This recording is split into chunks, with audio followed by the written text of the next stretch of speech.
Creating Rem Lezar. The classic musical about a singing superhero is back. For a 35th anniversary, restored and remastered special edition. I don't think the question is what we're going to have to do with me, but what we're going to have to do with you. Because I love you and only want the best for you. You understand, baby? No. Creating Rem Lezar is the story of Zach and Ashley, Don't forget the quick-sided medallion. two kids who make an amazing discovery. But how can we have the same imaginary friend? Because he's not just imaginary, Ashley. With the power of their combined imaginations, they bring Rem Lezar to life. Good morning. Rem, you're alive! You can talk! Quixotic vision, I can.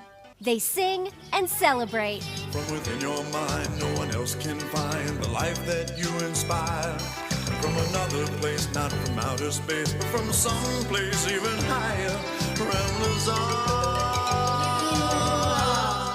And go on an incredible adventure to find the Quixotic medallion before, Rem Lezar will disappear forever. along the way, Rem shows the kids the true power of friendship. You got the sun, the moon. Open your eyes, not too soon. Ashley! Ashley! Reach with your heart, my little one. We're going to find Zach and the quick-sided medallion. And they discover the highest points of their imaginations. The special edition also includes the new featurette, The Making of Creating Rem Lezar, One's down, 2-1. Action. that goes behind the scenes on the set of the classic musical as it was filmed 35 years ago, with new interviews from the cast and crew. I want to take that kid home. She was so sweet. Every time they go, "That's Daddy!" as soon as I come on camera. I see Scott looking up at me and he's beaming, and I'm sure the thought bubble was going off in his head. Oh my God, I hope this guy can act. And I'm like, I hope this guy can act. Creating Rem Lezar will be available on Blu-ray, DVD, and digital download September 13th. Join us at the Creating Rem Lezar Clubhouse. Together, we could do anything.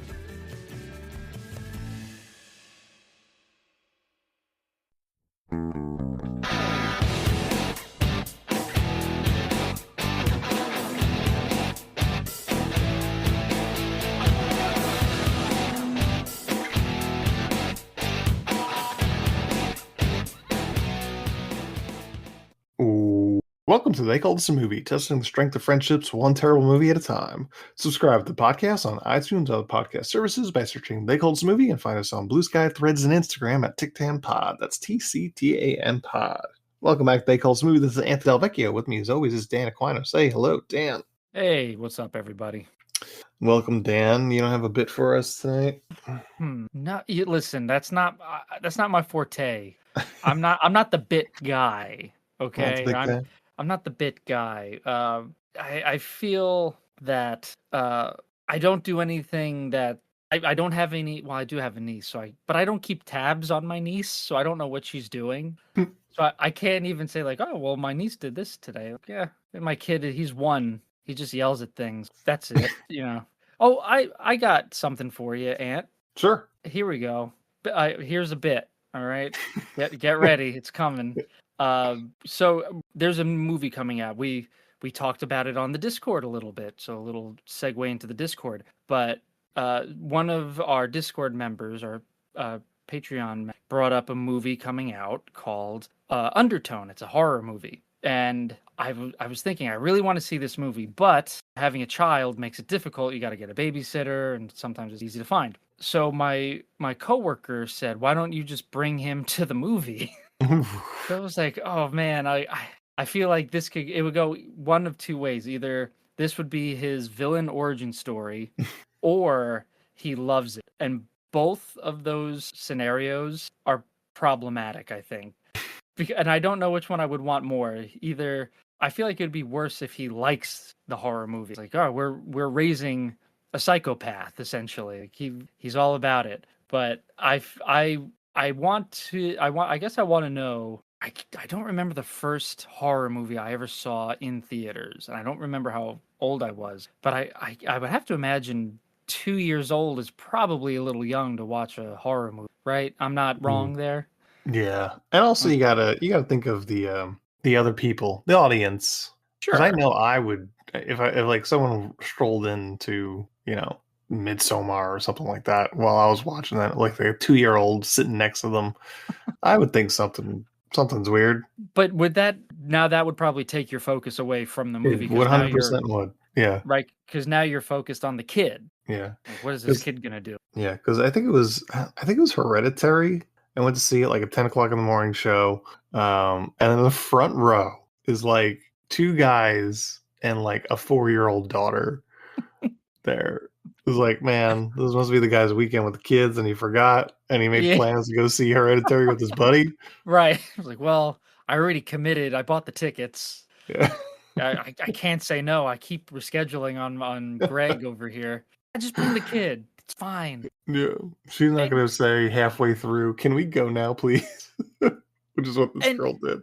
oh, she was like, this isn't for me, right? Yeah, Because the majority of that movie, it's a slow burn. yeah, So it's not terribly frightening. It's very tense, obviously. But to a 4-year-old, this is probably the most boring thing ever. yeah. But then it ramps up. What do you remember what happened at the end? Did the kid freak out? I do not remember. No. Okay. Maybe they left by that point. I don't know, but Yeah, oh I would man. think I would remember, but yeah, it was just so vivid in my mind that memory. But I judged those guys like, come on, dude, Yeah. Or maybe gotta be better things to do at ten maybe the o'clock. daughter maybe the daughter was super critical of it.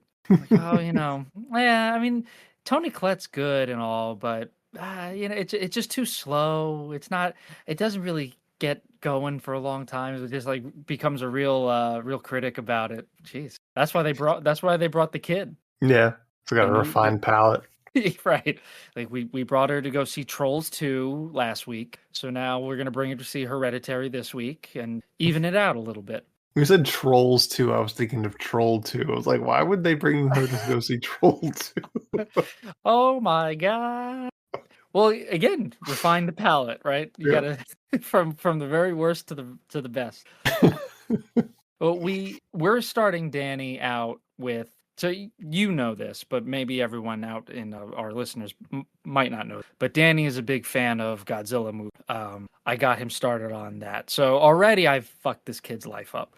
Uh, so the other day over the weekend, I broke out my Blu-ray King Kong vs. Godzilla 1962, and he enjoyed it. So I don't know if I should feel proud or if I should feel like, maybe I'm not starting him off on the right foot here. Just he's constantly watching movies. He should probably be learning things. I mean, yeah, but I mean, there's so many. Who cares? The kid's Yeah. gonna be fucked up if he's gonna be fucked up. Regardless, not because you're making him watch Godzilla. Yeah. Listen, what my coworker brought up if I bring him to see the horror movie, like maybe he'll grow up to direct horror movies. As this will be his awakening. He'll remember this. He'll have that like in his subconscious. Like, I remember being attached to horror movies at a young age, but I don't know how. And then or he'll just go to therapy. My father fucked me up at 2 years old by bringing me to see Undertone. Yeah, just do Either what I way. do. Just do what I do. Just go to the movies by yourself. Ah, dude. Oh, Jen, sorry. Someone had to stay home with the kid. I nominated you to do that. I You picked didn't really straws want to and see it. right. Yeah, come Like, on. oh, the ending was so predictable. Let's just spoil it for her. Then she doesn't need to see it. I did you a favor. Yeah. I was looking out for you. Rick. I have done that before, where I've gone to the movies by myself, and it is a very underrated activity. I love it. Yeah, I think a lot of people would lump it in with like going out to dinner by yourself, which I think is also perfectly fine. But I can kind of understand where people come from with I guess there's a stigma around it. It's like, oh, you couldn't find someone to go to dinner with you. But both things are I've never gone to dinner by myself, but I'm sure it's very relaxing, just like going to the movies by yourself. You don't have to worry about anything else. Hmm. I've eaten dinner by myself on like work trips, you know. Sure. If there wasn't like a client dinner or whatever like that, it would just be like, end of a shoot day, end of a shoot Right. week, we're flying out tomorrow, I'm just gonna grab something, Right. that sort of situation. That's completely different, I'd say, right? If you're out on work, you're not going to try to get a ton of people together or anyone together. Everyone's kind of doing their own thing. Yeah. But yeah, regardless, that probably takes a lot of the guesswork out too, because you know exactly where you want to go, you know exactly what you want. You're kind of in and out. Yeah. Unless Yeah. you're me, when it'll take an hour, 2 hours to eat. But whatever. I think And then you'll box it up and take the rest back to your hotel room. Which won't be eaten. I'll just stay in the hotel.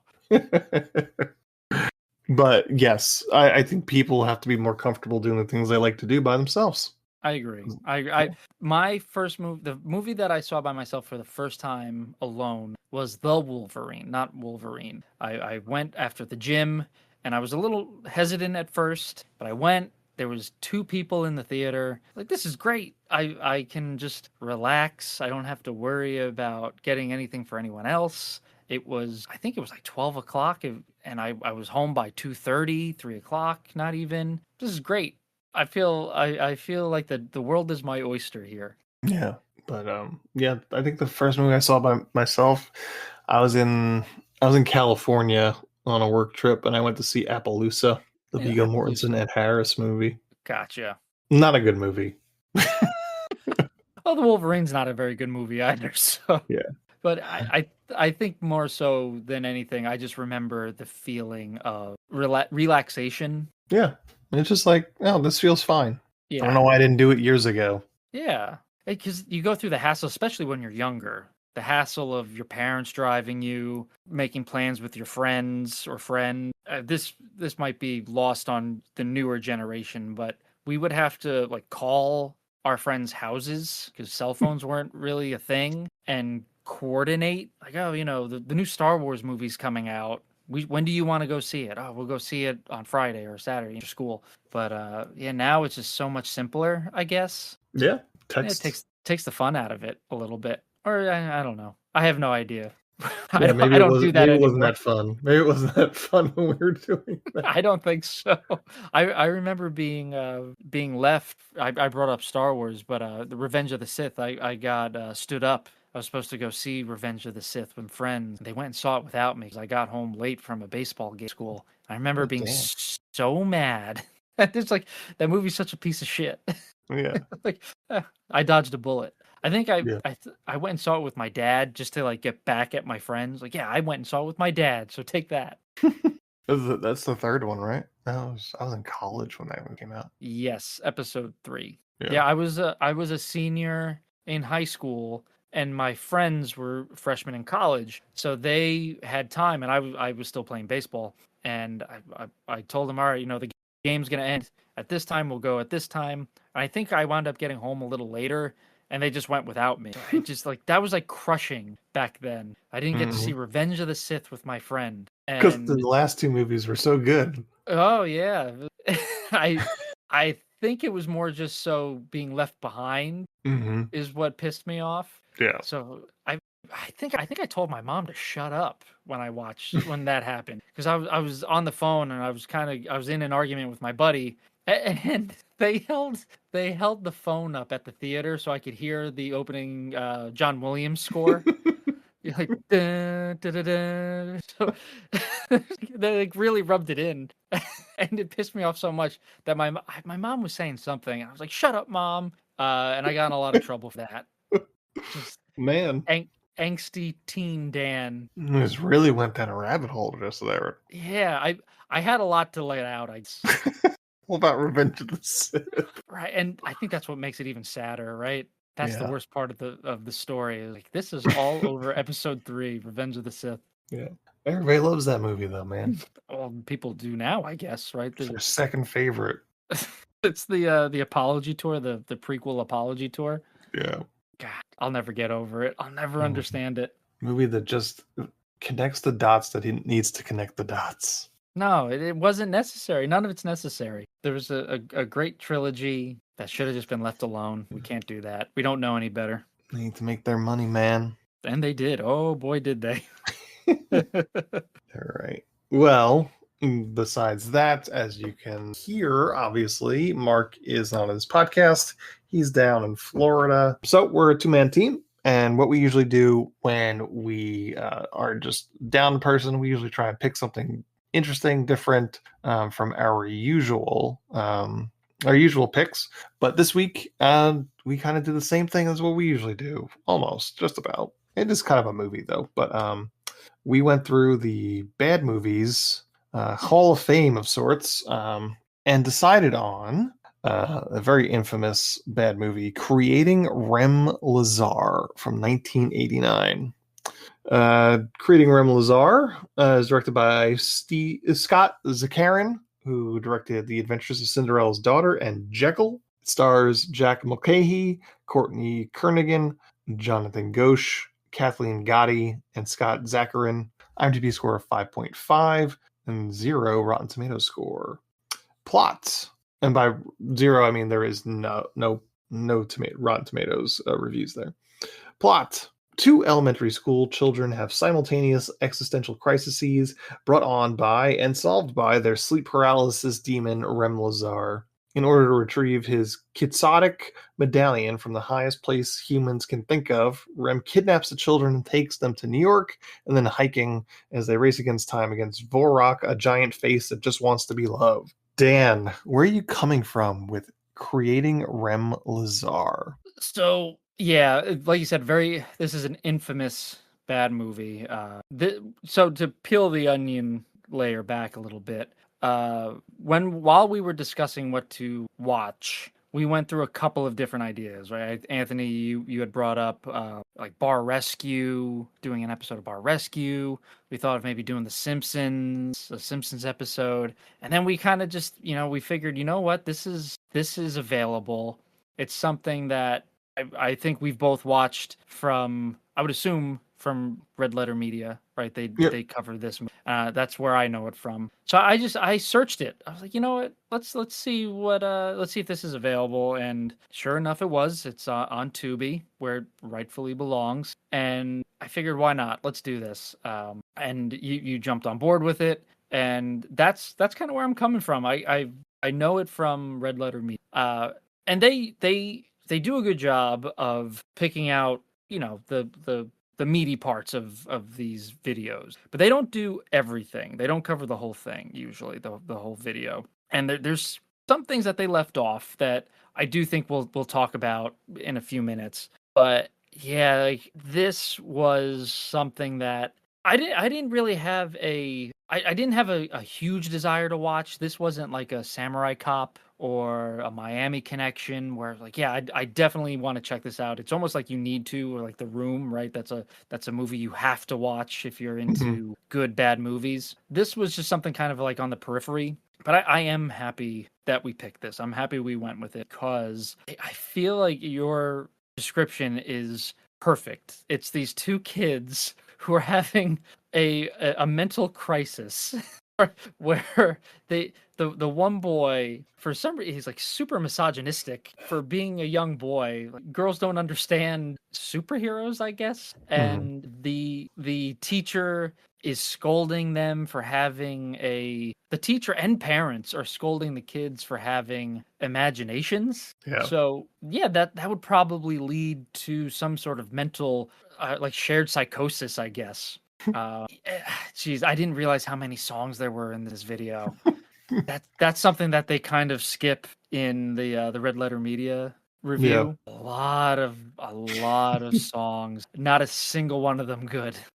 The little kid, the little boy, not good. Hard to stomach him. Rem Lezar, not much better. The girl could sing. Courtney Kernigan, Ashley. She had a good voice. She was able to carry a tune. But this was, Jen and I watched this. This was I told her I was like, I have a little surprise for you. And the surprise was watching Creating Rem Lezar, Husband of the Year award. but we were watching it and we're just both looking at each other like, God, this is creepy as fuck. Like I don't understand. I do understand that this was supposed to be for a TV show. I'm assuming this was a pilot that was supposed to be, that they wanted to get picked up, right? For a kid show. I have no idea. That's what I would assume. Or like maybe they were going to make a series of movies. But I don't know what the message of this movie was. Thank you for saying that.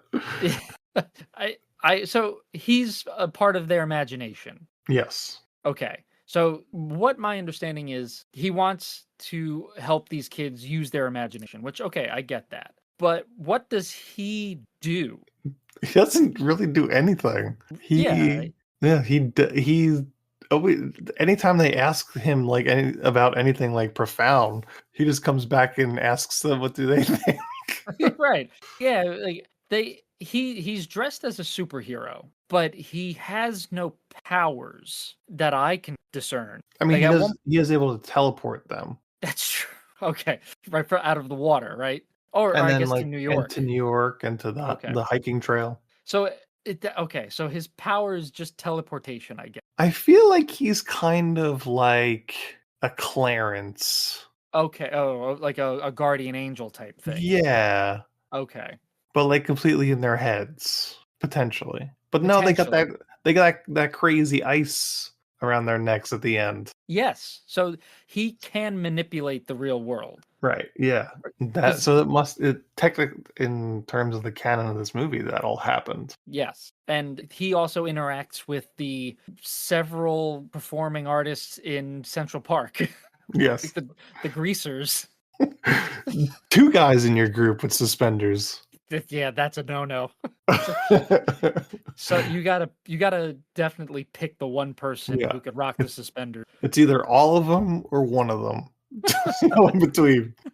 Yeah, it's so that's Jen and I were trying to figure out what is he trying to do? What does he signify? What's his goal in this entire thing? I feel like I had it when I watched it. It was on the tip of your tongue. Yeah, it's like he wants both of them to realize that if they are the bringers of joy and love into the world around them, that they will be reciprocated back to them. Because that is the what they do with Vorok, right? Vorok is the villain of this movie, yes. And the resolve of it is that Rem Lezar says that, Vorok is a product of bullying, essentially. But it was a question of whether or not Vorok was made a villain or a bully because of, the chicken and the egg sort of things. Like it was Vorok putting out negative energy and receiving negative energy because of that, or or is it the reverse? So the resolve of this movie is that they show Vorok love, and Vorok in turn becomes a beacon of love. And that's how they resolve how this whole situation goes in their lives, right? The kid, the boy, I don't even remember either of these kids' names. Zach and Ashley. Zach and Ashley. Zach says, he's gonna pay more attention in school, and he just wants the parents to know that he loves them and all that kind of stuff. Like he's just gonna do better and being that beacon of positivity. It's like I'm gonna actually try in school rather than just say I don't want to be here and then self-fulfilling prophecy. Okay. And then with Ashley, she tells her mom she hates her. Oh, that's right. I forgot about that. So she apologizes for all that kind of stuff, and she's just yeah. I think, hate's a strong word, but the mom was giving her the business over having an imaginary friend. Like the mom sent her to bed. Yeah. Was like, I'm doing this for your own good. I feel like that's a little harsh. What do we know of what she did in school, though? What was Ashley's thing? I don't remember. I know Zach was the one who was being punished for using his imagination. He was like daydreaming, and yes, the teacher was sick of it. But I feel like we only see her. The first time we see her was when she's coming out of the principal's office. She walks past Zach, so I don't think we actually know what she did. Oh, I think, isn't she afraid of the dark? She is afraid of the dark, yes. Is that her thing? Or is there more But to it? there was something that got her in the principal's office, though. Why Oh. is the principal? That's because the mom is like that. The principal, you're getting in trouble at school. So I don't know what that was. I don't remember. Yeah, I don't think they say. I just remember Zach giving her a hard time. Yeah. It's weird. Like he tells her to meet him in the gym after school, and then starts like berating her for Yeah. like, I'm not gonna let you follow me. You're a girl. Like, wait, you're the one who told her to meet you. What's going on here? Yeah. And then they find out that they both are having dreams of this creepy dude in a yellow or a purple spandex, a purple costume. Yeah. So they It's essentially they Freddy should've- Krueger. essentially Freddy Krueger. Thank you. You would think that you would talk about it and be like, that's creepy. Not, this is great. We should recreate this sleep demon out of a mannequin. Wherever they get the mannequin, I don't know, but they take it to an abandoned shack in the woods. Yep. Like, listen, I get it was the 80s, and the kids played in the woods. I get it. Yep. I was there. It's right next to the stack of porn. Exactly. Just off camera, out of shot. There's a stack of Playboys and Hustlers. Yeah, we're not supposed to look at that, but. So this really has the making of a horror movie. Yes. Right? The horror movie aspect would be these two kids are having the same dreams of this creepy this creepy guy who comes to them in a superhero costume. Sure. And who kind of like tricks them into making him come to life so that he can now cause terror in the neighborhood or whatever. That's what that's what it could have gone to. Right? It's because it becomes mannequin, right? Where the mannequin comes to life. And then this weird Zordon looking guy comes into the picture. I don't know what his deal is, but this would have been a good horror movie where Sure. if you don't believe in Rem Lezar, he takes you away. It's the Babadook. It's the Babadook, yeah. Or like the Bagul from Sinister. He snatches kids away. But if you don't believe him, it's like Krampus and Babadook. And to get a nice little mesh going. I wouldn't mind seeing a Babadook versus a Rem Lezar movie.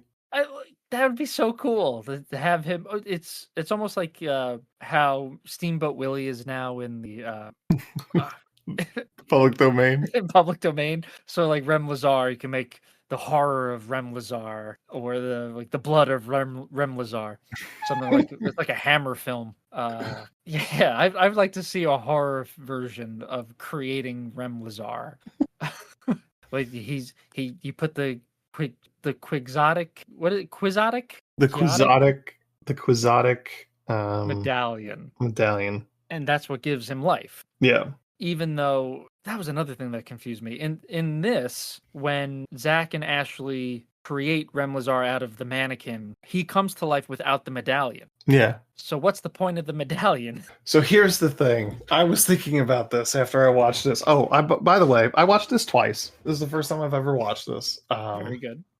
But I watched it once this afternoon, and I said, I need to watch that again because I need to understand I need to know if I understand what this movie is about. So it's called the Quixotic Medallion, right? Right. Which is based on the Quixotic being based on Don Quixote. It's kind of like a Quixotic journey or task is something that can't be achieved, right? Right.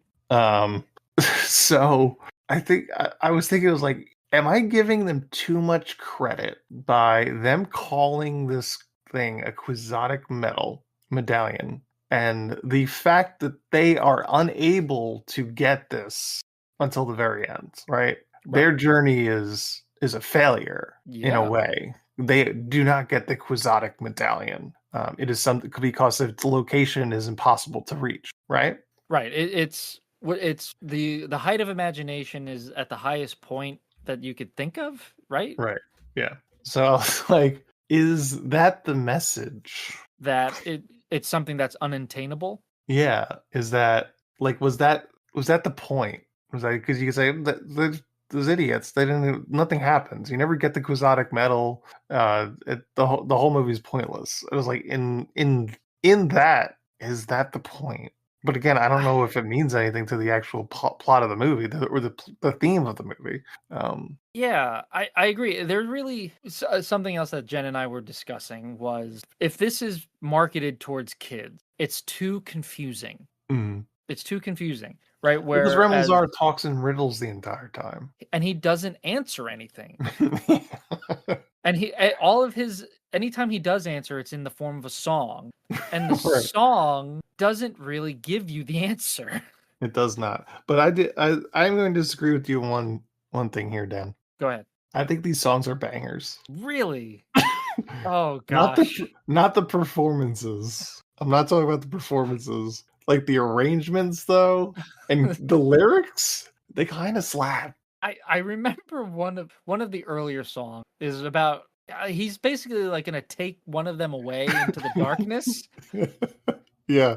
Which is not something you should tell a little girl. Right. But like there's the one song that they Ashley and Zach finally decide that they're friends on the playground. On the playground. Oh, that song. The artistry in that song slaps.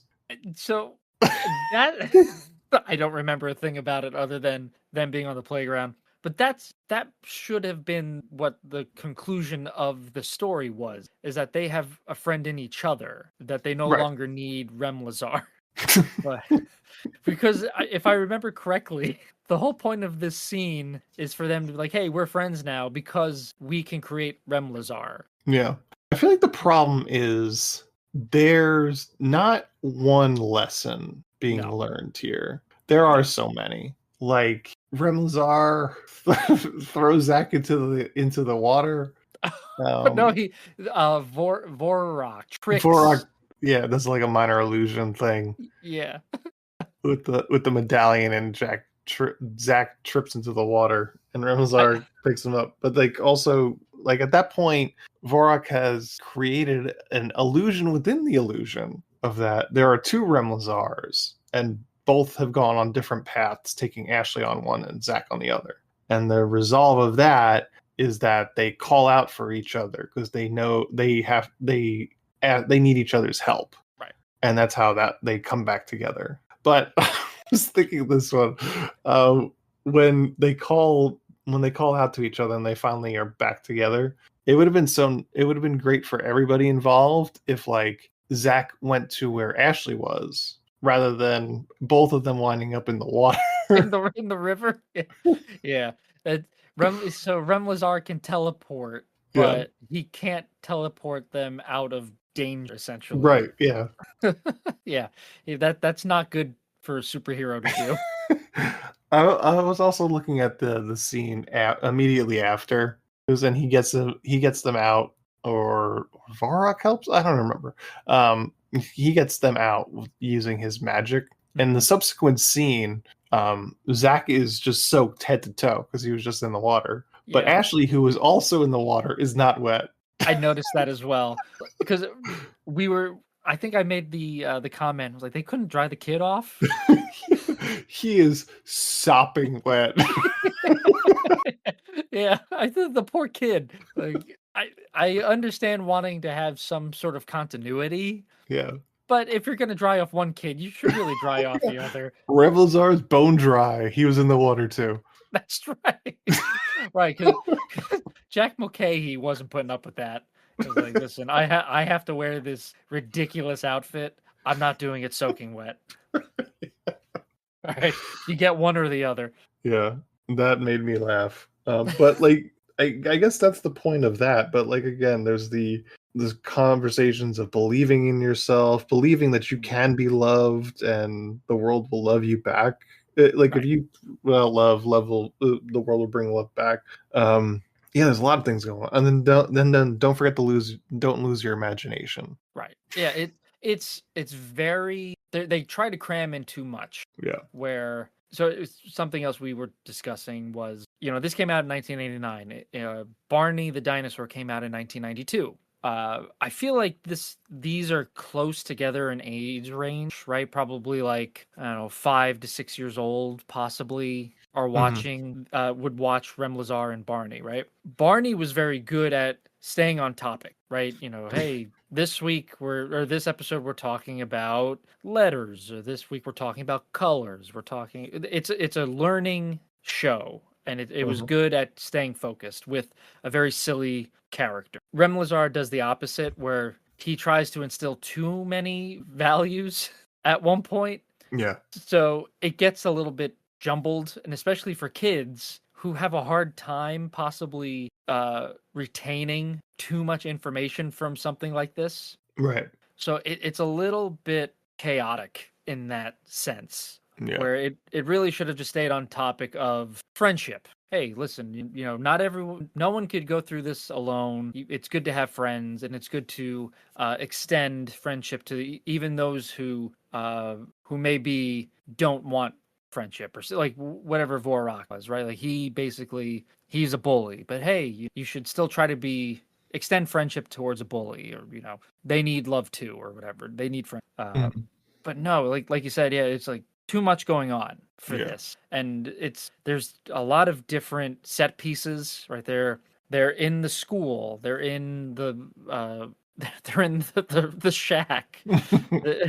Then they're in New York, and then they're in the woods. So there's a lot happening, and it's not focused enough. Like, should probably stay in maybe one or two places for this. Yeah, but I love the introduction of Ashley to Zach got me both times. What, in the art class? In the art class, where Ashley's like, "I'm Ashley." He's like, "Yes, so."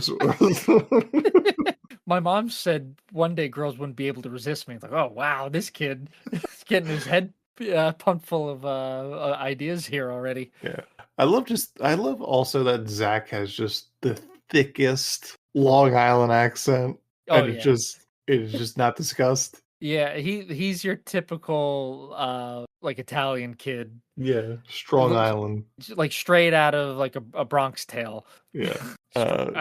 It just made me laugh so much. It was just like, oh, he comes in hard with that accent too. Oh yeah, and Ashley is the complete opposite. Just no accent whatsoever. She could be from literally anywhere, and this kid is just like straight out of the gate. Yes, so what? Jeez, this kid, it was like, man. It was like the first scene is his dream. It's like, Rem Lezar, where are you? I wonder what he's up to now. Both these kids do not have a picture on our IMDb.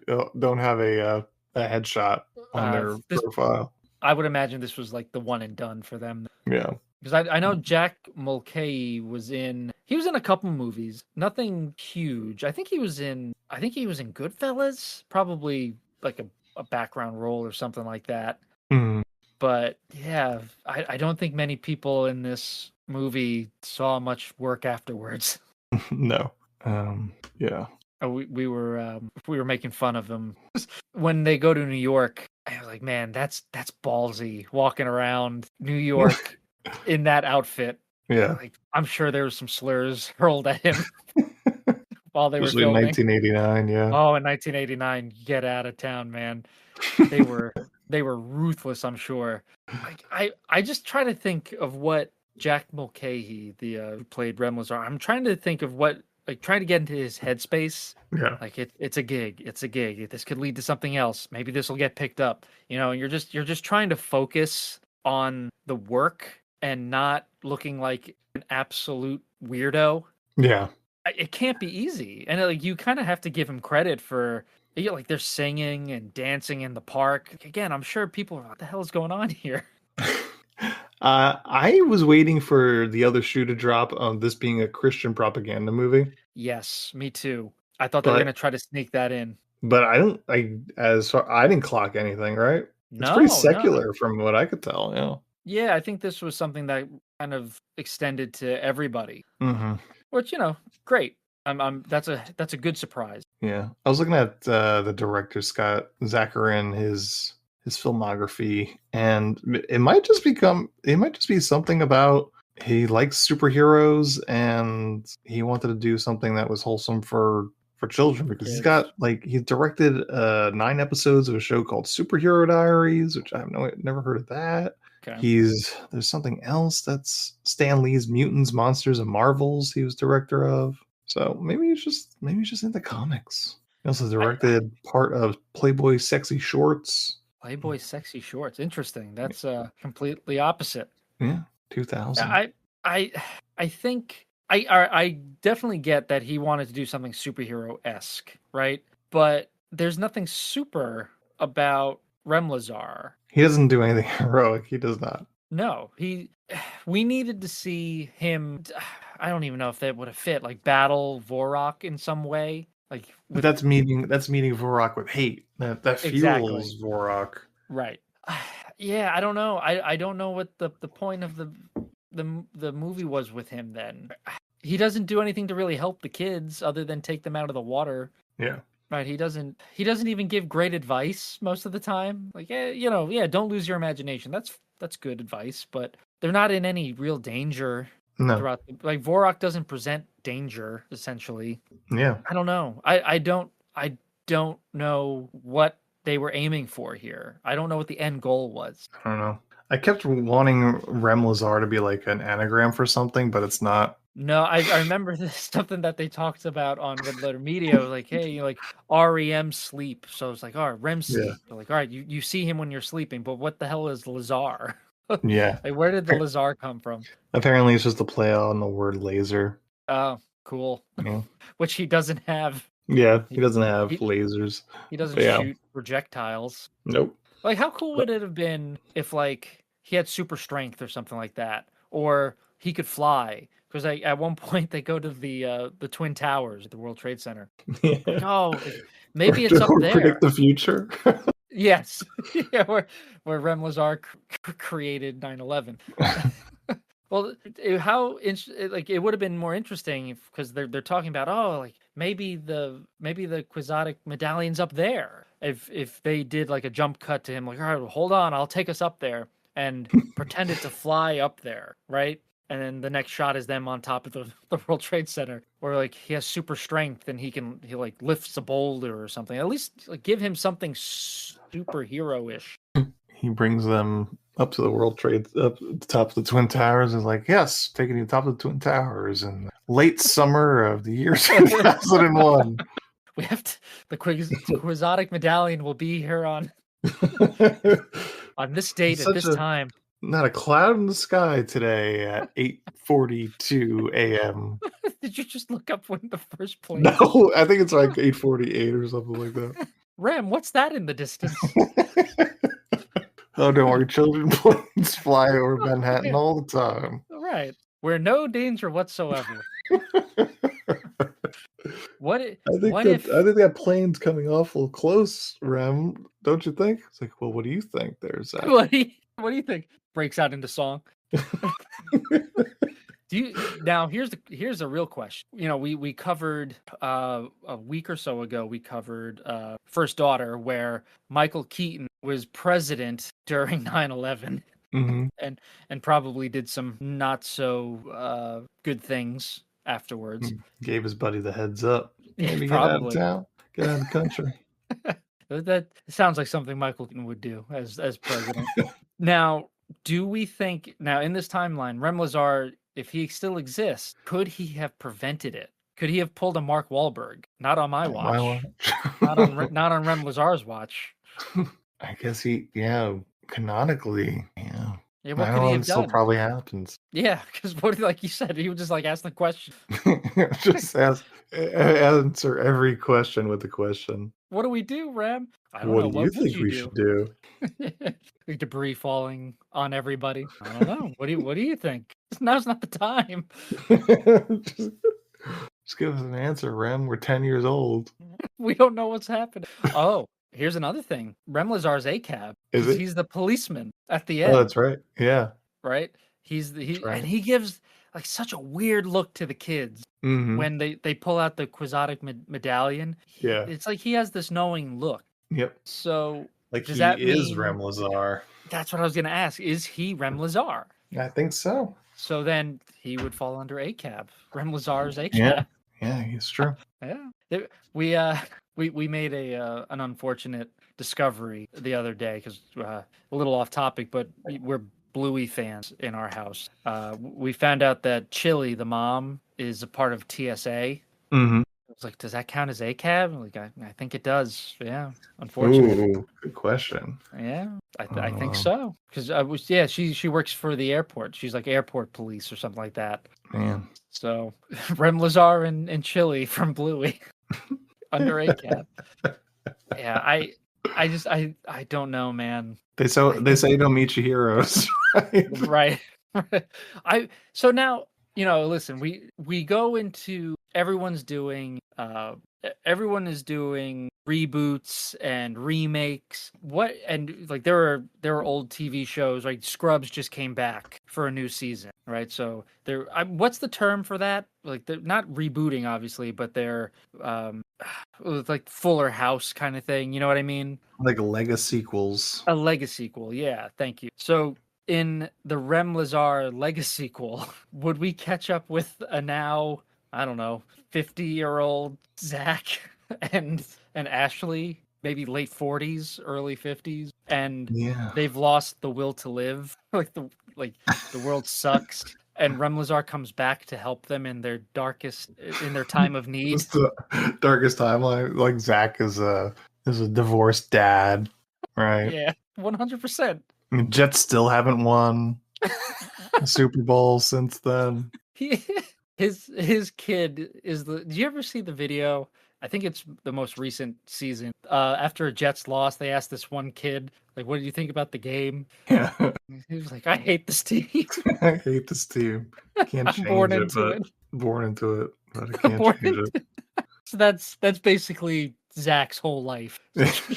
He was born into this, and it just caused him like unknown pain. And Ashley's still like afraid of the dark. She has like night terrors now, and he comes back to them to try to help them. How would that play out? Is Vorak still a thing? Is there a new bad guy? Well, there would have to be because Vorak is good, right? At the end of this, Yeah, maybe Vorak gets taken out by the new bad guy. yeah.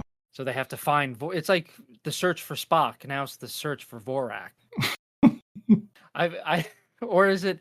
Does Rem Lezar help the children of Zach and Ashley? That could be good. I would like the other one better. Right. That's like you don't see enough depressed adults in movies. Right, because you know Zach has not left his hometown. He's stuck there. He's not going anywhere. Or maybe it's like an It thing where Ashley she's escaped this town that was holding her back, but she's kind of forgotten about Rem Lezar. Yeah. And Zach hasn't. Zach is he kind of still kind of stays in touch. He's like the townspeople from Halloween 2018. Right. It's this one thing that happened when they were kids. This is Rem Lezar. They're caught with a Rem Lezar sex doll in a shack. Oh, yeah, it's in his he moved it from the shack to his It's all crusty and shit. It's in his basement. Dad, why can't we go into the basement? I told you to stay out of there. Daddy has a problem. Don't go down there. That's why he's divorced. The wife found the Rem Lezar doll in the basement. Like a fleshlight sewn into the bottom. I was gonna say more along the lines like he's trying to recreate that and he can't get Rem Lezar to, but like he's trying to convince his family that Rem Lezar is real. Like no, like he came to life. I swear to God, he came to life. They go, okay, you're scaring the children now, Zach. If you don't stop this, I'm gonna have to take them away. And like he realizes he needs Ashley back to get him to come to life again. Yeah. So he's like hunting down Ashley, trying to call her. You need to come back, Ashley, please. My family thinks I'm crazy. Just like a really dark Rem Lezar comes back like, oh, Zach, what happened? I haven't seen you in forever. Man, yeah, let's write it. Yeah, it'll be right after Teen Wolf 3, Threen Wolf. Oh man, yeah, it's kind of depressing me thinking about it. Just like an overweight Zach begging his mannequin to come back. Please, Rem Lezar, you're all I have.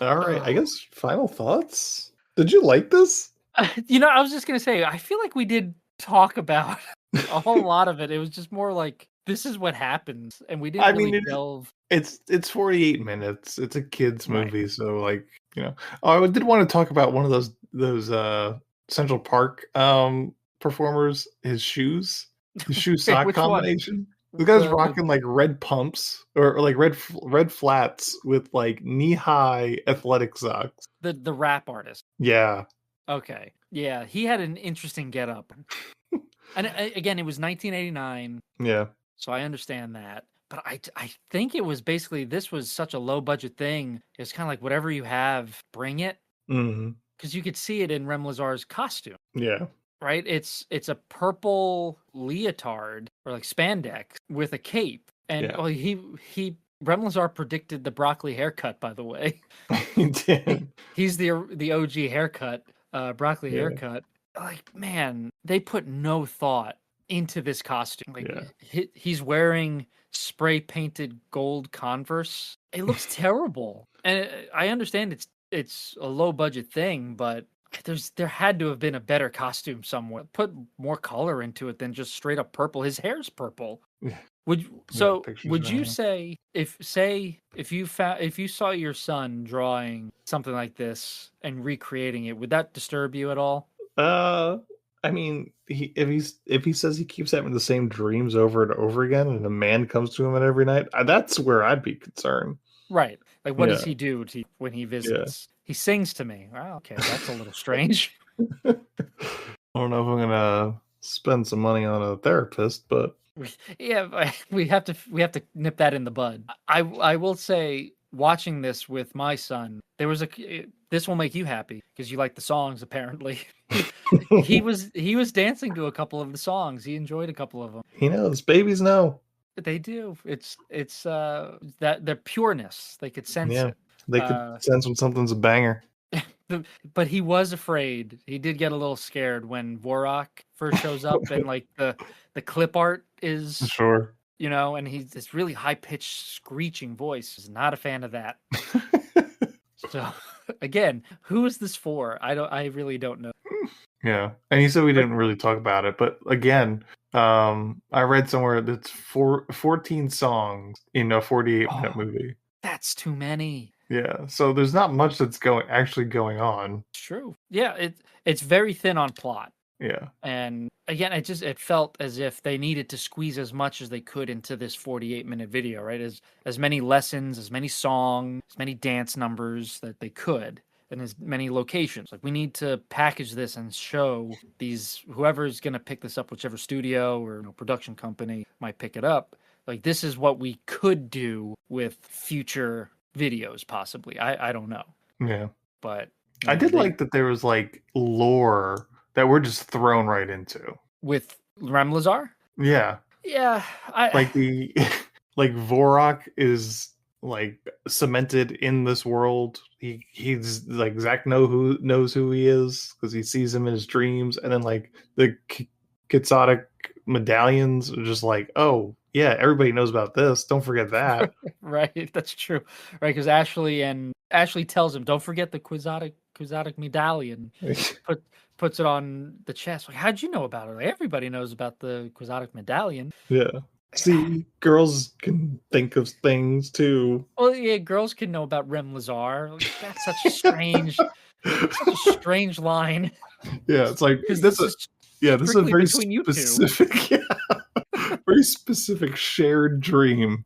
Yeah, I wish that there would have been less Rem Lezar in this, where maybe he only pops up every now and then and not in it the entire time, where it focuses more on Zach and Ash. Mm-hmm. And he would kind of come in when necessary, like if they have a problem. And instead of just asking questions, he could actually help them solve the problem. Yeah. But and kind of instilling a sense of like oneness, or not oneness. What's the word I'm looking? independence. Like you Sure. guys can kind of do this on your own. Maybe at first he's helping them a lot. I need to go and do something in Dreamland. We don't know where he's from, but he needs to go and do something. So Zach and Ashley kind of have to do this on their own. Yeah. But again, I will say I agree with you that it is nice that we're kind of just thrust into this and it's not 20 minutes of backstory. Rem Lezar watching his uncle get shot in the street. Like where he gets the quixotic medallion from. We don't need to see that. Yeah, it's I wish there would have been a part where he scolds them for making him look terrible. Like you guys couldn't have given me a better costume. Use a little bit more of your imaginations here, kids. That'd be a fun movie. That would be a fun movie.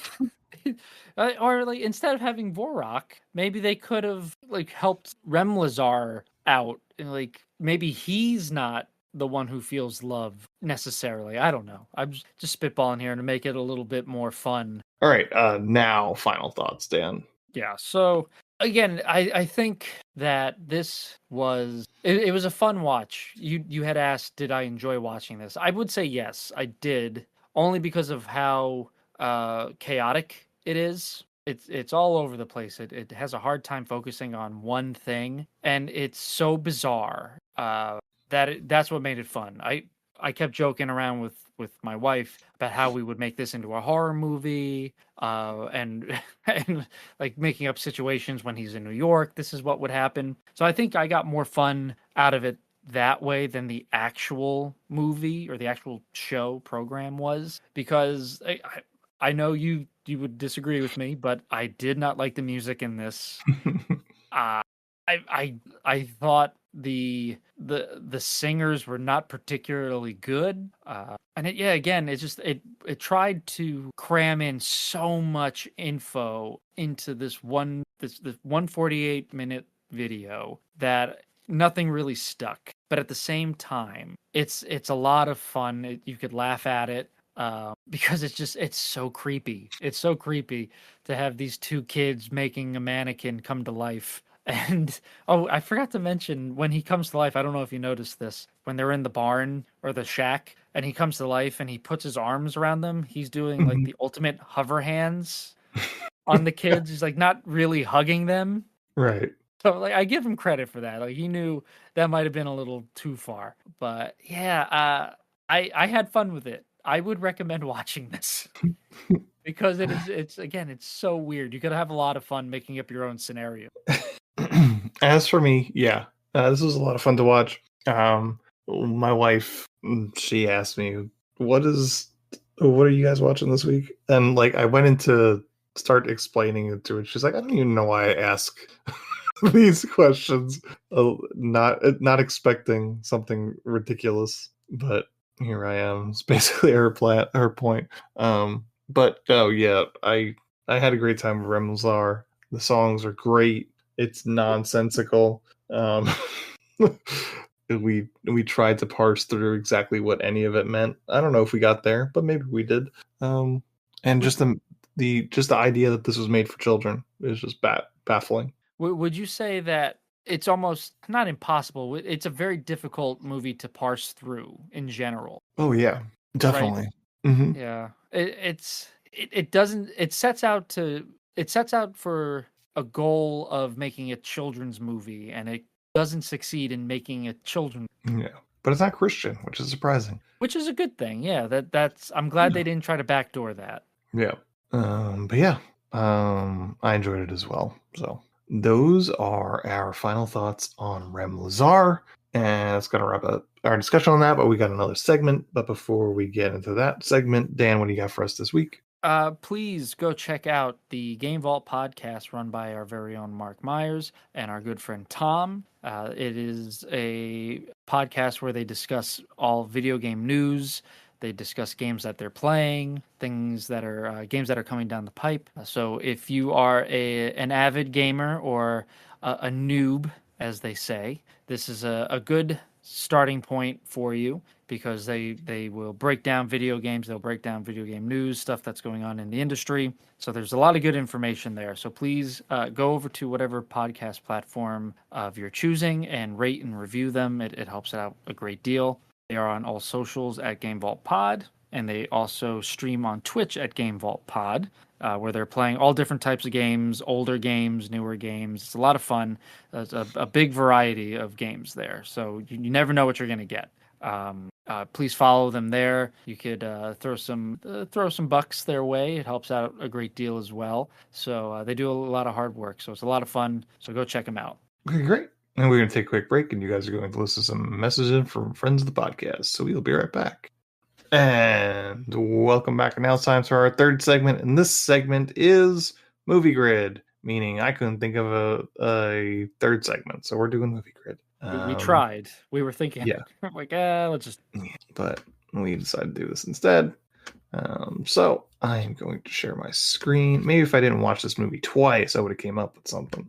It's worth it, though. Yeah. Okay, I'm assuming you can see my screen now. You can. Okay, so if you haven't listened to us play Movie Grid, it is 9 boxes, 3 categories at the top, 3 categories down the side. And those categories this week are 1-word title, 3 or more word title, and title starts with I to P, ignoring articles. And then down the side, we have Anne Hathaway, Robert Pattinson, and Sally Hawkins. So, Dan, where are you going? Let's go Anne Hathaway. Start at the top. 1-word title. Intern with Robert De Niro. The Intern. I think it's just called Intern. Oh, no, it's your... I think you're right. It's The Intern. I'm sorry.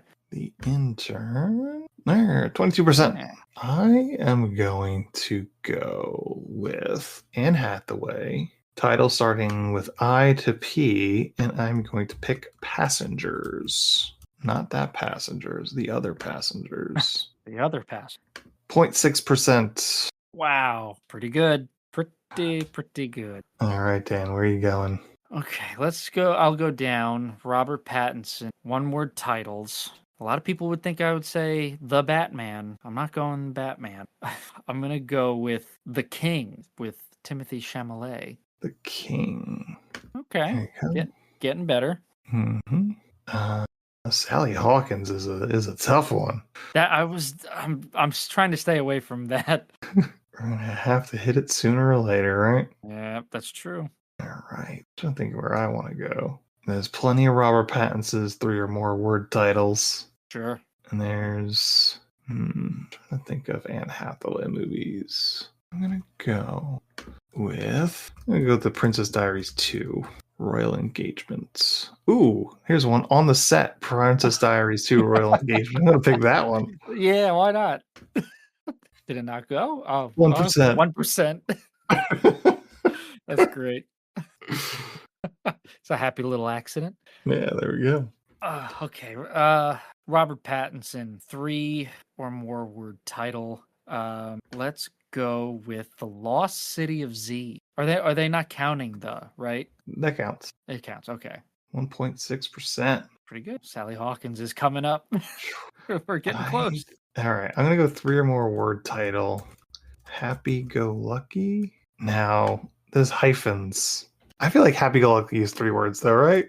Happy Go Lucky usually means it's 1 word. Does it not? Oof, I don't know. It could be either one of these. Yeah, I don't know. And it can't be the other one. The obvious one is The Shape of Water. Sure. Why not stick with Robert Pattinson for now? Then I gotta think of a movie. I know it's no Twilights, no Harry Potter. Good Time is out. The Lighthouse. Tenet. Yeah, The Lighthouse. Wasn't Sally Hawkins Charlie's mom in? I feel like she was in Charlie and the Chocolate Factory. Wonka. She was in Wonka. She was Wonka. Yeah. That works. 1-word title. Yeah. All right. 14.4. Respectable. I'm gonna go Sally Hawkins. Oh, I think she was still in this. I believe she was. Godzilla, King of the Monsters. Ooh. I think Ghidorah eats her. Yeah, she is. Oh boy, the real nitty gritty now. I'm gonna have to take The Lighthouse. You're leaving me with the hardest one. Yeah, I'll try and help you. All right, title that starts with I or P, I through P. Paddington. She's in Paddington, right? That's right. I haven't seen Paddington 2. I don't know if she's in either one of those, but I mean, I don't know if she's in Paddington 2, but she's in Paddington. All right, let's go with that one. Yeah. Oh, she's And we not in did it. Paddington 3. She isn't? I don't think so. She's replaced by yeah, she's replaced. Okay, taking a look at these. So we got 9 out of 9. Pretty good. Top 3% of players today. Really? That's pretty good. Looks like we avoided all the most popular guesses too. Yeah. I think we did. Did we do Interstellar? No, we didn't. We did not. Yeah, we stayed out of Paddington 2. I mean, we got Paddington for the one of them, but Right. Les Mis, sure. The Rarest. Passengers showed up on that one. That's good. Yeah. Double. A lot of these movies I've never heard of. Yeah. Have you seen Passengers? Nope. I used to like it's. I want to say it's like a late 2000s, early 2010s movie. I used to see it like a Best Buy. Okay. It's like a direct to video sort of movie. Yeah. She's like I think she's like a therapist with a series or like at least one patient that like survived a plane crash or something like that. Oh, jeez. I'm looking this up right now. I'll tell you what this is all about. It's shocking. You see so many movies in your life, and it's shocking how many more you haven't seen. Ooh. A grief counselor working with a group of plane crash survivors finds herself at the root of a mystery when her clients begin to disappear. Oh, interesting. That kind of piqued my interest. Anne Hathaway, Patrick Wilson, David Morse. Oh, David Morse has to be in on it. He's got to be the bad guy. He's always the bad guy. He's probably playing a crooked cop. I kind of want to watch this now. Diane Wiest. Whenever I hear Diane Wiest, I always think of Family Guy. That's exactly who I do too. Diane Wiest. It's Diane. If I move this over here and this over here, it's Diane Wiest. Is that Picasso? The Picasso, yeah. It's actually a pretty good joke. That is. Early Family Guy had some good stuff. 5.8 on IMDb for that Passengers. I feel like I kind of want to watch it. Let's see what those Rotten Tomato scores looking like. Yeah, this is a really good website on mobile. All these fucking banners. I'm sure this is great podcast. Yeah, we'd have to cut out a lot of 19%. It sounds more interesting than a 19%. It's available on Prime Video and Apple TV. Okay. I think it's a rent or a buy it. Never mind. Yeah, forget that shit. No, thank you. All right. Well, that is our episode. Check us out on all our socials. TickTamPod on Blue Sky Threads and Instagram. You can hit us up at Gmail at TickTamPod@gmail.com. You can also find us on TikTok at They Called This a Movie. Or you can go onto YouTube and find us over there on YouTube.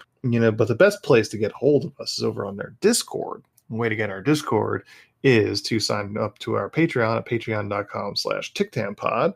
And just for $1, you get exclusive episodes. You get monthly polls at the end of the month. Help us choose what movie we're talking about. We do weekly kind of questions a week where we have some sort of engagement about similar to what the episode that week would be, and all that kind of fun stuff. You can suggest movies to us there and just generally have a good time talking movies over there. Check that out. Patreon.com/TickTamPod. And again, it's just $1. That's it. We're going to get out of here. The director of Creating Rem Lezar is Scott Zacharin. So for Dan Aquino and Mark Myers, this is Anthony Del Vecchio telling Scott Zacharin, well, you certainly made a movie, didn't you?